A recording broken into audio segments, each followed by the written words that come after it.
আজি আমি অসমৰ বানাক্ৰান্ত দুখন উল্লেখযোগ্য জিলা শিৱসাগৰ আৰু চৰাইদেউ এই অঞ্চলৰ ৰাইজক চিকিৎসা সেৱা প্ৰদান কৰিবৰ কাৰণে কৃষ্ণগুৰু সেৱাশ্ৰমৰ পক্ষৰ পৰা সেৱাশ্ৰমৰ গুৰুজনা আৰু কৃষ্ণগুৰু আধ্যাত্মিক বিশ্ববিদ্যালয়ৰ সন্মানীয় আচাৰ্য গুৰু কৃষ্ণ প্ৰেমানন্দ প্ৰভুৰ আজ্ঞা লৈ আৰু কৃষ্ণগুৰু শিক্ষা পৰিষদৰ সন্মানীয় অধ্যক্ষা কুন্তলা পাটোৱাৰী গোস্বামীৰ ইচ্ছাক সন্মান জনাই ইয়াত দুদিনীয়া কাৰ্যসূচীৰে উপস্থিত হৈছোঁ কৃষ্ণগুৰু সেৱাশ্ৰমৰ ফালৰ পৰা আৰু ইয়াত সহযোগ কৰিছে কৃষ্ণগুৰু আধ্যাত্মিক বিশ্ববিদ্যালয়ে। আৰু আমি এই দুটা দিনত শিৱসাগৰ আৰু চৰাইদেউ জিলাৰ বিভিন্ন অঞ্চলত চিকিৎসা শিবিৰ অনুষ্ঠিত কৰি আমাৰ লগত থকা যিসকল প্ৰতিষ্ঠিত চিকিৎসক, বিশেষকৈ দিল্লী এইমছ আৰু গুৱাহাটী এইমছৰ পৰা অভিজ্ঞতাপুষ্ট ভালেকেইগৰাকী চিকিৎসকে এই শিবিৰত যোগদান কৰিছে আৰু লগতে কৃষ্ণগুৰু শিক্ষা পৰিষদৰ অন্তৰ্গত বিভিন্ন শিক্ষানুষ্ঠানৰ পৰা কৃতিত্ব সহকাৰে উত্তীৰ্ণ হৈ বৰ্তমান চিকিৎসা বৃত্তিত যিসকল জড়িত হৈ আছে সেই সকলেও স্বতঃস্ফূৰ্তভাৱে এই শিবিৰত যোগদান কৰিছে। এই চিকিৎসকসকলৰ সুযোগ্য নেতৃত্বত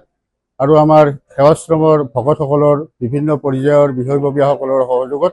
এই শিবিৰ ৰূপায়ণৰ কাৰণে চেষ্টা চলোৱা হৈছে। আৰু ইতিমধ্যে আমি আপোনালোকে গম পাইছে যে যোৱা ২৬ আৰু ২৭ জুলাই তাৰিখত সেৱাশ্ৰমৰ গুৰুজনাৰ উপস্থিতিত এই দুয়োখন জিলাৰ বানাক্ৰান্ত ৰাজ্যলৈ প্ৰায় ২৫ লাখ টকাৰ সাহায্য সামগ্ৰী যোগান ধৰিবৰ কাৰণে চেষ্টা চলোৱা হৈছিল আৰু বানাক্ৰান্ত ৰাইজক উপকৃত কৰিবৰ কাৰণে যত্ন কৰা হৈছিল। আৰু সেই দুদিনীয়া কাৰ্যসূচীৰ পিছত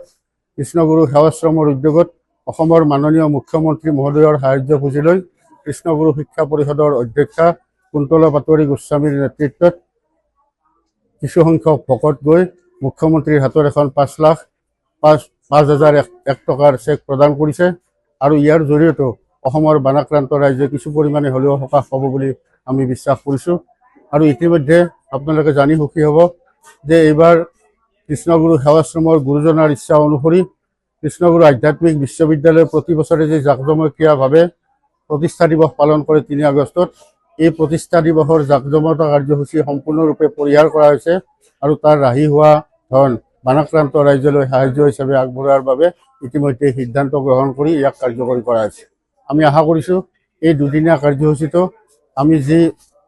ৰাইজৰ লগত বানাক্ৰান্ত ৰাইজৰ লগত কৃষ্ণগুৰু সেৱাশ্ৰমে থিয় হ'বৰ কাৰণে যত্ন কৰিছে, চিকিৎসা সেৱা প্ৰদান কৰিবৰ কাৰণে যত্ন কৰিছে, ইয়াৰ জৰিয়তে আমাৰ বানাক্ৰান্ত ৰাইজসকল উপকৃত হ'ব আৰু আহি থকা দিনবিলাকতো কৃষ্ণগুৰু সেৱাশ্ৰমে এই বানাক্ৰান্ত ৰাইজক বিভিন্ন পৰ্যায়ৰ অভাৱ অভিযোগৰ প্ৰতি চকু দিব আৰু ভৱিষ্যতে যিকোনো দুৰ্যোগপূৰ্ণ মুহূৰ্তত সেৱাশ্ৰম এইসকল লোকৰ প্ৰতি দায়বদ্ধভাৱে আগবাঢ়ি আহিবলৈ সংকল্পিত যাত্ৰা অব্যাহত ৰাখিব।